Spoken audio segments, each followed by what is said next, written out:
Ooh, slow news week. Slow news week indeed. Oh well.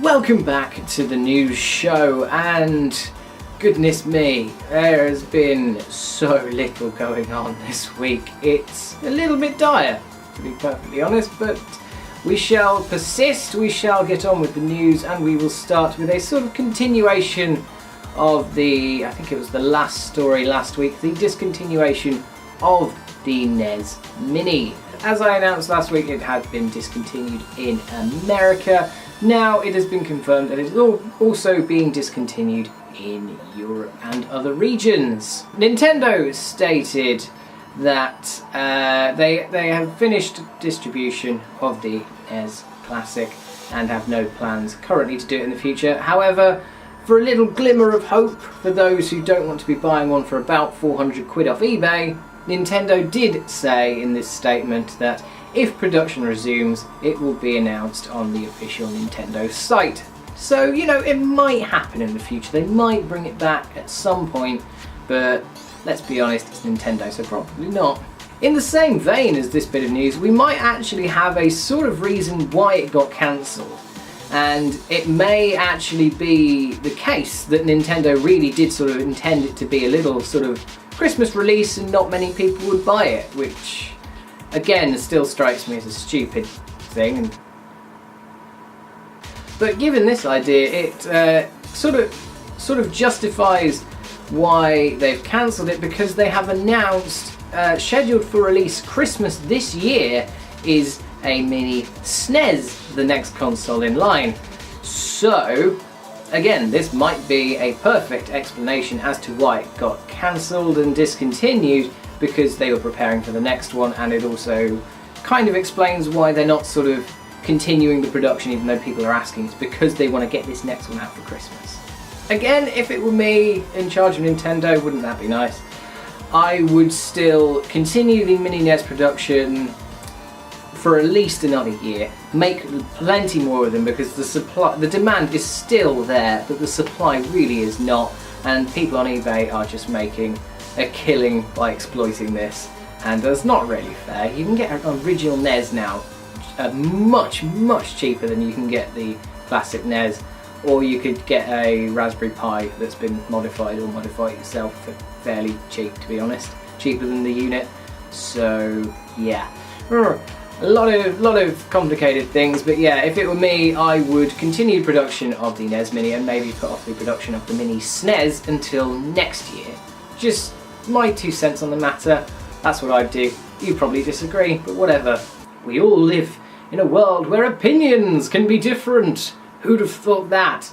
Moving on to Nier Automata, a game that came out about a month ago now, and it has some DLC that is sort of up and coming and will be coming out fairly soon.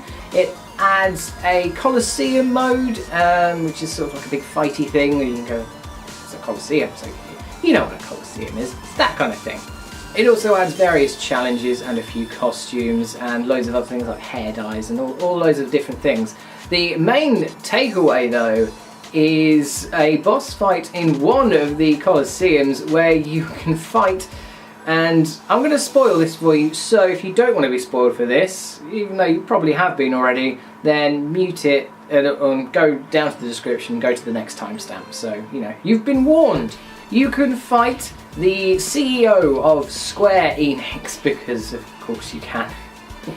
Why not? What? Fuck it, why not entirely? That makes so much sense.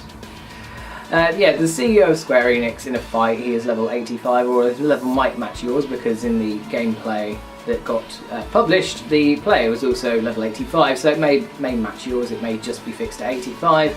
And halfway through the fight, the CEO of Platinum Games also joins in the fight. I should have some gameplay up in the corner if you want to see that, and I will also link the gameplay thing in the description if that's something you want to watch as well. Who else remembers Micro Machines? Well, I do, and guess what? They are back with a new game from the original developers, Codemasters. Now, you might remember in 2014, because they didn't have the license at the time, they released a spiritual successor under the name of Toy Box Turbos, which is a very fun game, although suffers from some slight launching issues. You need to alter a little bit of code and make a text file and do stuff to make it run properly on anything above a 720p monitor. That makes so much sense. But yeah, that was a good game, and this game looks basically the same. Again, you can see it up here. There's a strap in the way of my screen, so I can't see where I'm pointing. There. So yeah, ooh, wow. I genuinely wasn't expecting this to be a thing, and now it is a thing. I'm very glad, because, you know, Micro Machines games are good. The first one I had was on the DS, if I remember rightly, Micro Machines V3, or was that on the Game Boy? Either or. And yeah, Micro Machines games are amazing, Toy Box Turbos is amazing, and this looks like Toy Box Turbos but with the license and, you know, a bit more fun. And Brian Blessed did the trailer. I don't know whether he's going to be in the game, but he did the trailer, and ooh, yes please, more of that please. I'm looking forward to it. It is being released in June on PC, Xbox One and PS4, so keep an eye out. June the 23rd on all of the major platforms, so keep an eye out for another Micro Machines game after so long. We're finally getting one. On to more fun news. Saints Row, well, the whole Saints Row franchise and a lot of Deep Silver stuff in general is currently on sale on Steam and GOG. Now, this isn't really news, it's just a sort of thing that comes up, right? However, Saints Row 2, the best Saints Row game, and that is a fact, is currently free. I don't know if this is still the case actually, it might have gone off being free, but yes, it is, at the time of recording, free on Steam and GOG. And while the PC port is quite terrible, there's a mod to sort of fix quite a lot of the issues called Gentlemen of the Row. I will link that down in the description if anybody is interested and gets Saints Row 2. I genuinely recommend you getting Saints Row 2 because it's an amazing game. Now, the reason for this could be one of two things. Now, there is the game coming up. It's coming out in August. It's called, well, hopefully coming out in August. It's called Agents of Mayhem.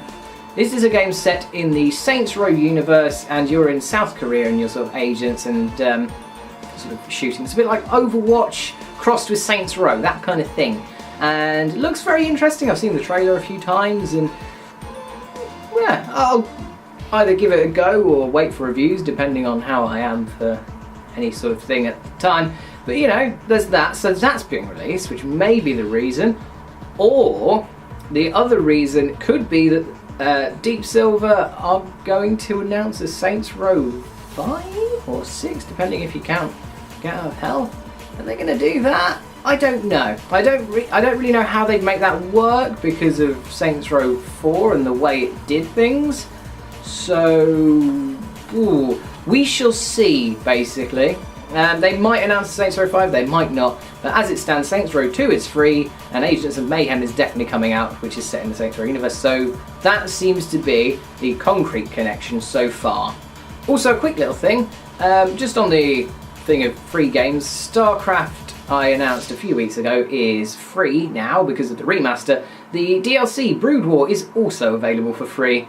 I don't know if that was available at the time, but as I'm talking, I've found out that Brood War is also free. So yes, you can get StarCraft and the Brood War DLC for free currently, and probably in perpetuity because of the remaster that will be coming out soon.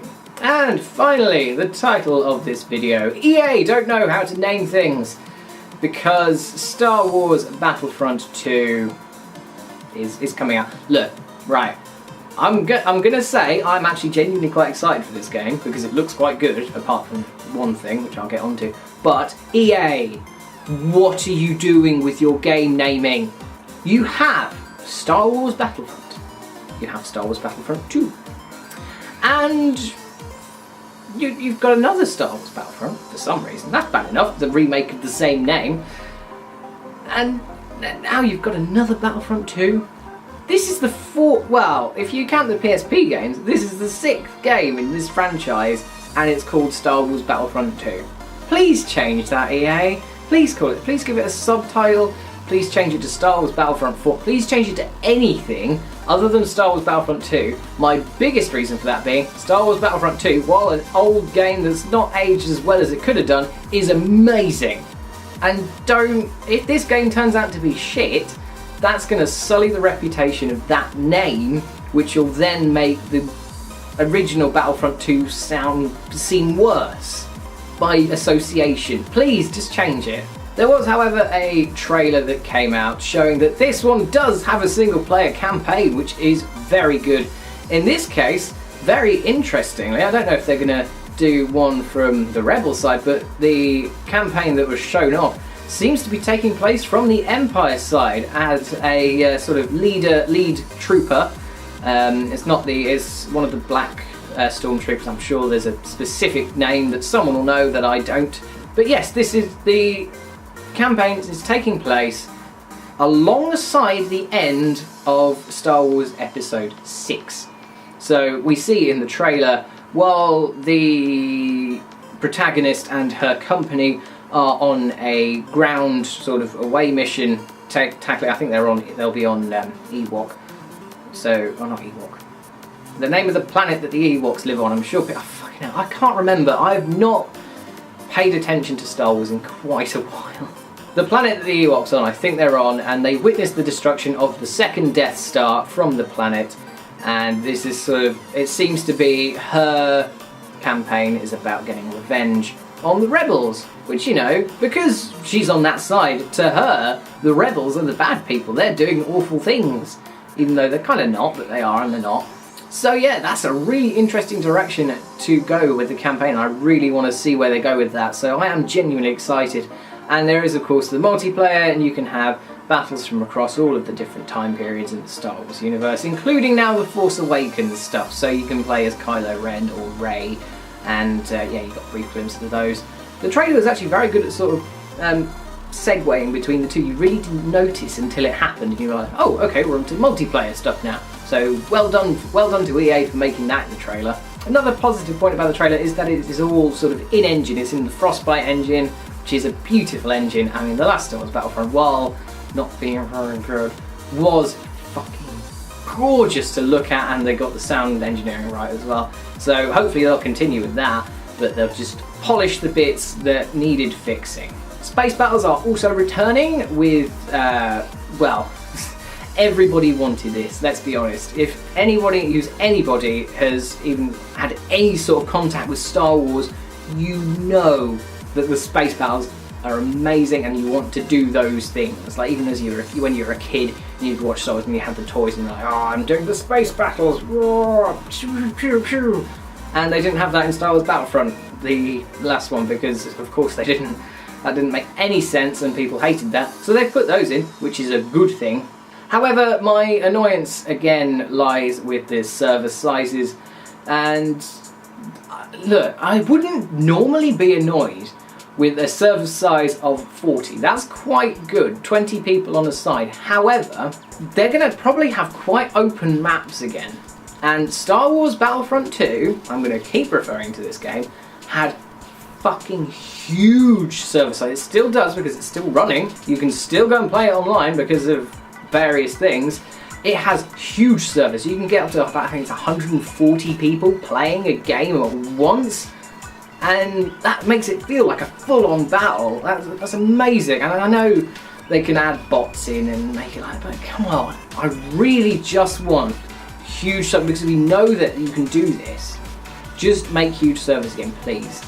I mean, if this was any other thing, I'd be like, oh, 40 people, I wouldn't even care. But because they have that reputation from the original Star Wars Battlefront 2, that phrase, I'm going to have to be saying that phrase now, the original Star Wars Battlefront 2, EA change the name please. Because they have that reputation from that game, they kind of need to do this. And they've shot themselves in the foot, basically. So yeah, that's my opinion on it. I'm quite excited for it. I really want them to get it right this time, because the last one got quite a few things wrong. So we shall see, basically, where this goes. So that's it from the news this week, and thank you very much for watching this show. I hope you enjoyed it. If you did, please like and subscribe, And if you fancy sort of gaming content, I make gaming content every week. I have started a series on Dark Souls, a game I have never ever played before, which you can watch here. And I've also done a video this week where I have introduced a planet coaster thing that I'm attempting, and I will continue that next week, probably finish it next week, which you can watch here. And of course, you can subscribe to me here. So thanks very much for watching. I hope you enjoyed it. I will see you next week for some more news.